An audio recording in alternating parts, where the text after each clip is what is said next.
ಆತ್ಮೀಯರೇ, ಇದು ನಮ್ಮ ಸರ್ಕಾರಿ ಹಿರಿಯ ಪ್ರಾಥಮಿಕ ಶಾಲೆ ಮಲ್ಕಾಪುರ. ನಮಸ್ಕಾರ. ನಾನು ರವಿಚಂದ್ರ ಡಿ, ಸರ್ಕಾರಿ ಹಿರಿಯ ಪ್ರಾಥಮಿಕ ಶಾಲೆ ಮಲ್ಕಾಪುರ. ನಾನು MA ಇತಿಹಾಸ ಮತ್ತು MA ಪತ್ರಿಕೋದ್ಯಮ ಪದವೀಧರನಾಗಿದ್ದು 2008ರಲ್ಲಿ ಈ ಶಾಲೆಗೆ ಸೇವೆಯನ್ನು ಆರಂಭಿಸಿದೆ. 2008ರಿಂದ ನಿರಂತರವಾಗಿ 12 ವರ್ಷಗಳಿಂದ ಇದೇ ಶಾಲೆಯಲ್ಲಿ ಸೇವೆ ಸಲ್ಲಿಸ್ತಾ ಇದ್ದೇನೆ. 2015ರಲ್ಲಿ ಈ ಶಾಲೆಯ ಪ್ರಭಾರಿ ಮುಖ್ಯ ಶಿಕ್ಷಕನಾಗಿ ಕೂಡ ಜವಾಬ್ದಾರಿಯನ್ನು ನಿರ್ವಹಿಸಿದೆ. ಇದೇ ಸಂದರ್ಭದಲ್ಲಿ SLDP ತರಬೇತಿಗೆ ಸಹ ಹಾಜರಾಗಿದ್ದೆ. ಈ SLDP ತರಬೇತಿಯಲ್ಲಿ ಕಂಡುಕೊಂಡ ಒಳನೋಟಗಳು ಮತ್ತು ಅದರ ಪ್ರಭಾವದಿಂದಾಗಿ ಶಾಲೆಯಲ್ಲಿ ಸಹ ಶಿಕ್ಷಕ ವರ್ಗ, ಸಮುದಾಯ, STMC ಮತ್ತು ಸಹಭಾಗಿದಾರರ ಒಂದಷ್ಟು ಸಹಕಾರದಿಂದಾಗಿ ಒಂದಷ್ಟು ಹೊಸ ಚಟುವಟಿಕೆಗಳು, ಸೃಜನಶೀಲ ಚಟುವಟಿಕೆಗಳು, ನಮ್ಮ ಶಾಲೆಯ ಧ್ಯೇಯವಾಕ್ಯವಾದ ಸಂಪೂರ್ಣ ಹಾಜರಾತಿ ಮತ್ತು ಸೃಜನಶೀಲ ಗುಣಮಟ್ಟದ ಶಿಕ್ಷಣಕ್ಕಾಗಿ ಹಲವಾರು ಪ್ರಯೋಗಗಳನ್ನು ನಡೆಸಿದ್ದು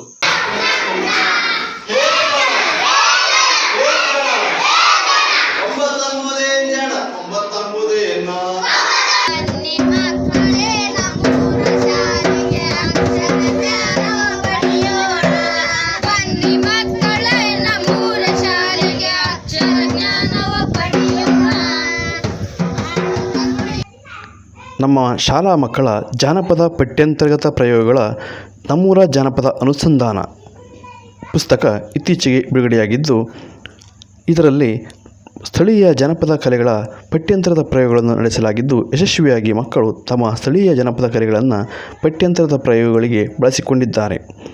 ಅಲ್ಲದೆ ಸ್ಥಳೀಯ ತಮ್ಮ ತಾಯಂದಿರ ಕಲೆಗಳನ್ನು ತಮ್ಮ ತರಗತಿ ಕೋಣೆಯಲ್ಲಿ ಅಭ್ಯಾಸ ಮಾಡಿ ಅವುಗಳನ್ನು ಕಲಿತು ಪಠ್ಯಾಂತರದ ಪ್ರಯೋಗಗಳಲ್ಲಿ ಖುಷಿಯಿಂದ ತೊಡಗಿಸಿಕೊಂಡಿರುವುದಲ್ಲದೆ ಸ್ಥಳೀಯ ಸಮುದಾಯವನ್ನು ಶಾಲೆಯತ್ತ ಒಳಗೊಳ್ಳುವಂತೆ ಯಶಸ್ವಿಯಾಗಿಸಿದ್ದಾರೆ. ನಿರಂತರವಾಗಿ ಸೃಜನಶೀಲ ಚಟುವಟಿಕೆ ಮತ್ತು ಸಾಹಿತ್ಯ ಚಟುವಟಿಕೆ, ಸಹಪಠ್ಯ ಚಟುವಟಿಕೆಗಳನ್ನು ಪೋಷಿಸಿಕೊಂಡು ಬಂದಿರುವ ನಮ್ಮ ಶಾಲಾ ಶಿಕ್ಷಕ ವರ್ಗ, ಸಮುದಾಯ ಹಾಗೂ ವಿವಿಧ ಸಂಘ ಸಂಸ್ಥೆಗಳಾದ ಅರುಡೋ ಸಂಸ್ಥೆ, India foundation for the art ಸಂಸ್ಥೆಯ ಕಲಿಸಿ ಯೋಜನೆಯಡಿ ಹಾಗೂ ವಿಮುಕ್ತಿ ಚಾರಿಟಬಲ್ ಟ್ರಸ್ಟ್ ವತಿಯಿಂದ ಹಾಗೂ ವಿವೇಕಾನಂದ ಯೂತ್ ಮೂವ್ಮೆಂಟ್ ಹೀಗೆ ವಿವಿಧ ಸಂಘ ಸಂಸ್ಥೆಗಳ ಮೂಲಕವಾಗಿ ನಮ್ಮ ಶಾಲೆಯ ಕಲಾಂತರದ ಪ್ರಯೋಗಗಳಿಗೆ, ಶಾಲಾ ತ್ರೈಮಾಸಿಕ ಪತ್ರಿಕೆಗಳಿಗೆ ಸಾಕಷ್ಟು ಸಹಕಾರ ಸಿಕ್ಕಿದ್ದು ಯಶಸ್ವಿಯಾಗಿ ಪ್ರಯೋಗವನ್ನು ಮುನ್ನಡೆಸಿಕೊಂಡು ಹೋಗಲಿಕ್ಕೆ ಸಾಧ್ಯವಾಗಿದೆ. ಈಗ ನೋಡ್ತಾ ಇದ್ದೀವಲ್ಲ, ಇದು ನಮ್ಮ ಶಾಲಾ ಮಕ್ಕಳ ತ್ರೈಮಾಸಿಕ ಪತ್ರಿಕೆ ಮಂದಾರ ಕನ್ನಡ. ಇದು 12 ವರ್ಷಗಳಿಂದ ಸತತವಾಗಿ ಮಕ್ಕಳಿಂದಲೇ ಸಂಪಾದಿಸಿ ನಮ್ಮ ಮಾರ್ಗದರ್ಶನದಲ್ಲಿ ಮುನ್ನಡೀತಾ ಇದೆ. ಮಕ್ಕಳಿಗಾಗಿ ತರಗತಿ ಕೋಣೆಯಲ್ಲಿ ಪ್ಯಾನೆಲ್ ಬೋರ್ಡನ್ನು ಕೂಡ ಹಾಕಿದ್ದೇವೆ. ಅಲ್ಲಿ ವಿವಿಧ ಪತ್ರಿಕೆಗಳ ತುಣುಕುಗಳನ್ನು, ಚಿತ್ರಗಳನ್ನು ಹಾಕಲಾಗುತ್ತೆ. ಅದನ್ನು ನಿರಂತರವಾಗಿ ಮಕ್ಕಳು ಓದೋದರಿಂದ ತಾವು ಆ ರೀತಿ ಬರಿಬೇಕು ಅಂತ ಖುಷಿಯಾಗಿ ತೊಡಗಿಸ್ಕೊಂಡಿದ್ದಾರೆ. ಈ ಕುರಿತಾಗಿ ನಮ್ಮ ಶಾಲಾ ಮಂದಾರ ಕನ್ನಡದ ಕುರಿತಾಗಿ ಪತ್ರಿಕಾ ವರದಿ ಕೂಡ ಬಂದಿದೆ. ಅಲ್ಲದೆ ಈ 2015ರಲ್ಲಿ ನಮ್ಮೂರ ಜಾನಪದ ಸಿರಿ ಎನ್ನುವ ಕಿರು ಸಂಕಲನ ಕೂಡ ಹೊರಬಂದಿದೆ. ಈ ರೀತಿ ನಿರಂತರ ಸಾಹಿತ್ಯ ಚಟುವಟಿಕೆಯಿಂದಾಗಿ ಮಕ್ಕಳು ರಾಜ್ಯದ ಸಾಹಿತ್ಯ ಸಮ್ಮೇಳನಗಳಲ್ಲಿ ಕೂಡ ಭಾಗವಹಿಸಿದ್ದಾರೆ. ಈಗ ನೋಡ್ತಾ ಇದ್ದೀರಲ್ಲ, ಇದು ಶಿವಶಂಕರಯ್ಯ ಸ್ವಾಮಿ. ಈತ ಕಳೆದ ಬಾರಿ ಸಾಹಿತ್ಯ ಸಮ್ಮೇಳನದಲ್ಲಿ ಭಾಗವಹಿಸಿದ್ದ. ಶಿಕ್ಷಣದಲ್ಲಿ ಕಲೆ, ಇದು ನಮ್ಮ ಕಲಿಸಿ ಯೋಜನೆಯ ಗುರಿಯಾಗಿದ್ದು, ನಮ್ಮ ಸ್ಥಳೀಯ ಜಾನಪದ ಗೀತೆಗಳನ್ನು ಶಾಲಾ ಪಠ್ಯಪೂರಕ ಚಟುವಟಿಕೆಗಳನ್ನಾಗಿ, ಪಠ್ಯಾಂತರ್ಗತ ಪ್ರಯೋಗಗಳನ್ನಾಗಿ ನಡೆಸುವುದು ನಮ್ಮ ಈ ಯೋಜನೆಯ ಗುರಿಯಾಗಿತ್ತು. ಅದರನ್ವಯ ನಾವು ಇವತ್ತು 30 ಜನಪದ ಗೀತೆಗಳನ್ನು, ಅದಕ್ಕಿಂತ ಹೆಚ್ಚಿನ ಜನಪದ ಗೀತೆಗಳನ್ನು ನಮ್ಮ ಮಕ್ಕಳು ಕಲಿತಿದ್ದು, ಸುಮಾರು 30 ಜನಪದ ಗೀತೆಗಳನ್ನು ಕಲಾಂತರದ ಪ್ರಯೋಗಗಳಲ್ಲಿ ಅಳವಡಿಸಿಕೊಂಡಿದ್ದಾರೆ ಹಾಗೂ ತಮ್ಮ ಸ್ಥಳೀಯ ಜನಪದ ಗೀತೆಗಳನ್ನು ಮರುಸೃಷ್ಟಿಸಿದ್ದಾರೆ. ಹಾಗೂ ಮುಂದಿನ ಪೀಳಿಗೆಗೆ ಹಸ್ತಾಂತರಿಸಲಿಕ್ಕೆ ಅವರು ಸಂತಸದಿಂದ ತಮ್ಮ ಕಲಾಂತರದ ಪ್ರಯೋಗಗಳಲ್ಲಿ ತೊಡಗಿಸಿಕೊಂಡಿದ್ದಷ್ಟೇ ಅಲ್ಲದೆ ಸ್ಥಳೀಯ ಸಮುದಾಯವನ್ನು ಶಾಲೆಯತ್ತ ಒಳಗೊಳ್ಳುವಂತೆ ಮಾಡಿರುವುದು ನಮ್ಮ ಯೋಜನೆಯ ಯಶಸ್ವಿ ಎಂದು ಭಾವಿಸಿದ್ದೇನೆ.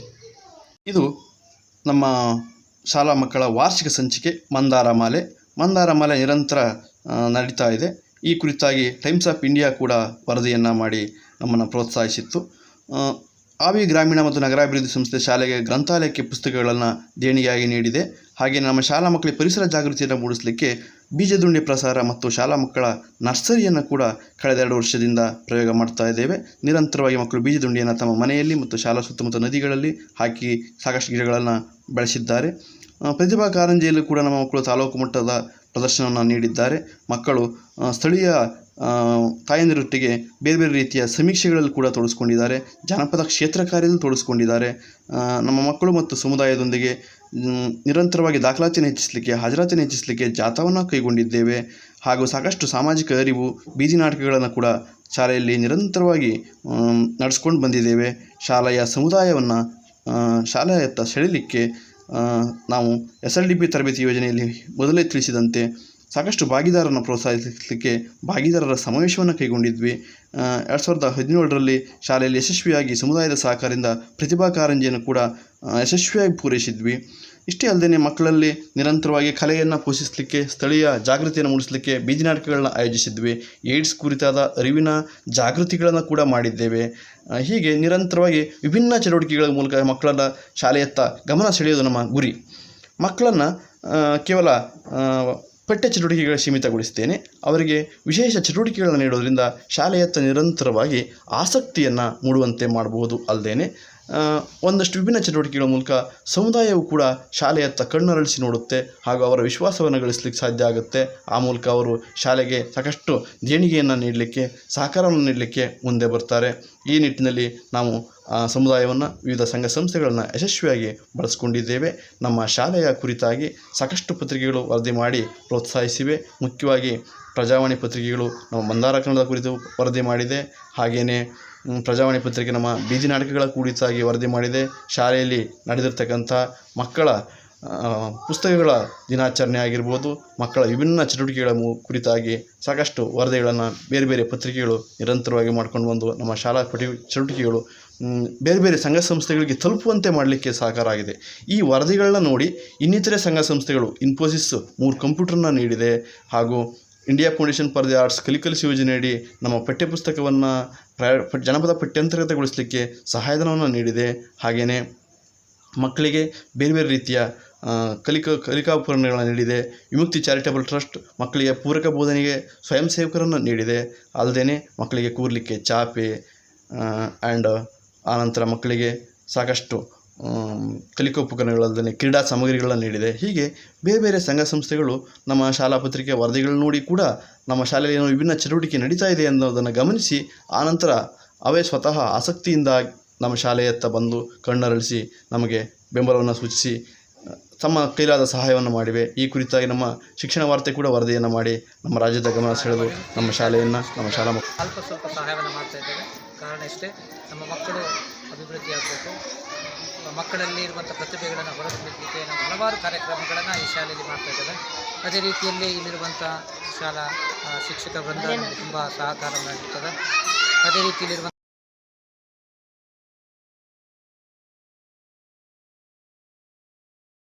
ನಾವು ಬರೆದಿರುವ ಕತೆ ಕವನಗಳು ಮಂದಾರೆ ಮಾಲೆಯಲ್ಲಿ ಖುಷಿ ತಂದಿದೆ. ನಾವು ಇನ್ನಷ್ಟು ಬರಬೇಕೆಂದು ತುಂಬ ಆಸೆ ಆಗ್ತಿದೆ. ನಾನು ನಮ್ಮ ಗೆಳತಿಯರು ಕೂಡಿ ನಮ್ಮ ಅವರ ಆಡಿದ ಹಾಡುಗಳನ್ನ ಸಂಗ್ರಹಿಸಿ ನಮ್ಮ ಸರಿಗೆ ಕೊಟ್ಟಿವಿ, ರೇಚಂದ್ರ ಸರ್ಗೆ. ಅವರು ಅದನ್ನ ಪುಸ್ತಕ ಮಾಡಿಕೊಟ್ಟಿದ್ದಾರೆ.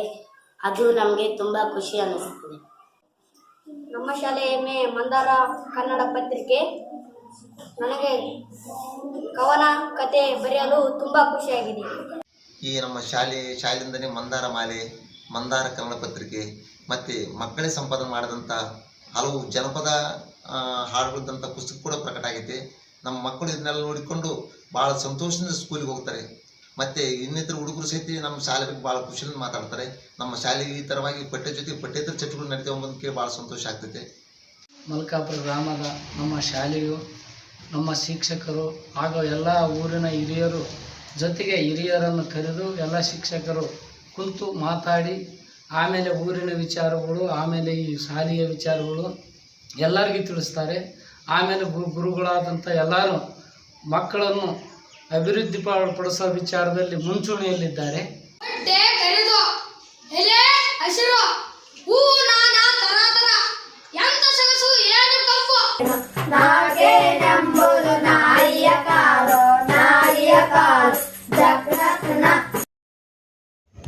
ನಮ್ಮ ಶಾಲಾ ಮಕ್ಕಳು ರೇಡಿಯೋ ನಾಟಕಗಳು ಹಾಗೂ ಜಾನಪದ ಪ್ರದರ್ಶನಗಳನ್ನು ಸಹ ನೀಡಿದ್ದಾರೆ. ಹೀಗೆ ಮಕ್ಕಳಿಗೆ ನಿರಂತರವಾಗಿ ಸಾಹಿತ್ಯ ಮತ್ತು ಸೃಜನಶೀಲ ಚಟುವಟಿಕೆಗಳನ್ನು ಪೋಷಿಸಿಕೊಂಡು ಶಾಲಾ ತರಗತಿ ಕೊಠಡಿಯಲ್ಲಿ ನಿರಂತರವಾಗಿ ನೂತನವಾದ ಪಠ್ಯಂತರದ ಪ್ರಯೋಗಗಳನ್ನು ಅಳವಡಿಸಿಕೊಂಡ ಪರಿಣಾಮವಾಗಿ ಮಕ್ಕಳು ಇಂದು ರಾಜ್ಯದ ಮಕ್ಕಳ ಸಾಹಿತ್ಯ ಸಮ್ಮೇಳನಗಳಲ್ಲಿ, ಜಿಲ್ಲಾ ಕವಿಗೋಷ್ಠಿಗಳಲ್ಲಿ ಭಾಗವಹಿಸಿ ಗಮನ ಸೆಳೆದಿದ್ದಾರೆ. ಅಲ್ಲದೆ ಸ್ಥಳೀಯ ಜಾಗೃತಿ, ಪರಿಸರ ಜಾಗೃತಿ, ಪ್ಲಾಸ್ಟಿಕ್ ಮುಕ್ತ ಪರಿಸರ ನಿರ್ಮಾಣ ಹಾಗೂ ಕ್ರಾಫ್ಟ್ ಚಟುವಟಿಕೆಯಲ್ಲೂ ಕೂಡ ಮಕ್ಕಳು ಗಮನ ಸೆಳೆದಿದ್ದಾರೆ. ಅಲ್ಲದೆ ಕ್ರೀಡಾ ಚಟುವಟಿಕೆಗಳಲ್ಲೂ ಕೂಡ ಜಿಲ್ಲಾ ಮಟ್ಟದವರೆಗೂ ತಲುಪಿ ನಮ್ಮ ಮಕ್ಕಳು ತಮ್ಮ ಪ್ರತಿಭೆಯನ್ನು ಮೆರೆದಿದ್ದಾರೆ. ಇತ್ತೀಚೆಗೆ ನಮ್ಮ ಶಾಲಾ ಮಕ್ಕಳ ಸಾಹಿತ್ಯ ಚಟುವಟಿಕೆ ರಾಜ್ಯಾದ್ಯಂತ ಗಮನ ಸೆಳೆದಿದ್ದು, ಕಳೆದ ಬಾರಿ ಹಾಸನದ ಮಕ್ಕಳ ಸಾಹಿತ್ಯ ಸಮ್ಮೇಳನಕ್ಕೆ ನಮ್ಮ ಶಾಲಾ ವಿದ್ಯಾರ್ಥಿ ಶಿವಶಂಕರ ಸ್ವಾಮಿ ಕವಿಗೋಷ್ಠಿಗೆ ಅಧ್ಯಕ್ಷನಾಗಿ ಕೂಡ ಆಯ್ಕೆಯಾಗಿದ್ದು, ನಮ್ಮ ಶಾಲೆಯ ನಿರಂತರ ಸಾಹಿತ್ಯ ಚಟುವಟಿಕೆ ಸಾಹಿತ್ಯ ಚಟುವಟಿಕೆಗೆ ಸಿಕ್ಕ ಒಂದು ಪ್ರತಿಫಲ ಎಂದೇ ಭಾವಿಸಿದ್ದೇವೆ. ಧನ್ಯವಾದಗಳು.